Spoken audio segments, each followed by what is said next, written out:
In this video, I'm going to go over um, file naming convention as it pertains to your FTP.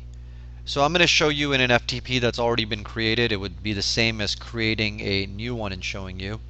So since this one's already created, let's go ahead and edit it. And let's go down to the file naming convention settings. So Cloud Dictation has a standard file naming convention. We list things such as priority, then user ID, then job ID in a standard format. If you'd like to trim some of those areas off, say you don't need certain information, or if you'd like to enhance it or swap certain information around to make it easier for you to view or send it into a particular platform that wants information to be presented in a certain order, we allow you to do that very easily. Just go ahead and click on File Naming Convention, this area right here, and you'll see we have all these markers right here. So this is all the data that we're presenting to you in our file naming convention. Now you can just go ahead and put in the percent sign, and then go ahead and put in our placeholders such as pin name or priority or job number or group number. And when a file is sent into that particular FTP, it will be named um, in that order. So here we have American folder or Ameri folder. Um, and that means any file that's being sent into this particular folder will have the pin name or user ID name first. It'll have priority second, job number third, then the group number or group ID after that.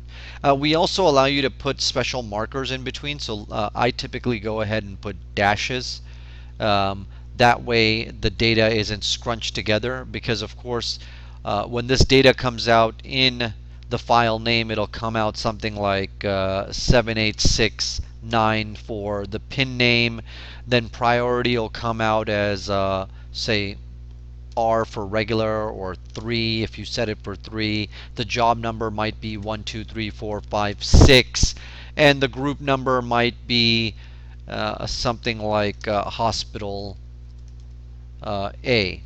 And so you don't want this data presented in this format. So you can go ahead and put a little dash over here so that when we send the data over, we'll send that dash in between also. So then um,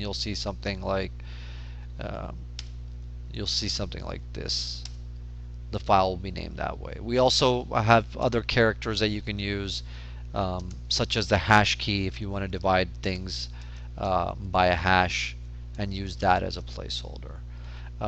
If you do use other keys in here besides hash or dash, let's say we went ahead and put asterisk markers or ampersands, and let's say we put dollar signs in there. This would break your file naming convention. You'd end up seeing an error. We'd end up seeing an error. We'd end up sending you a message saying, hey, there was an error pushing files to your FTP.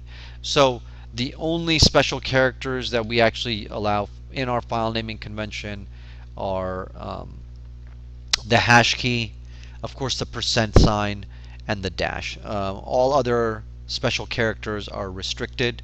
So inside your file naming convention, you're allowed standard numbers such as 1, 2, 3, 4, of course.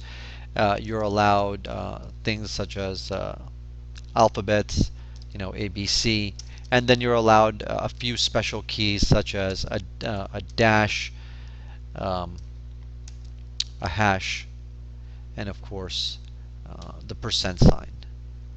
I hope this explains it in good details. If you have any questions, you can always email us.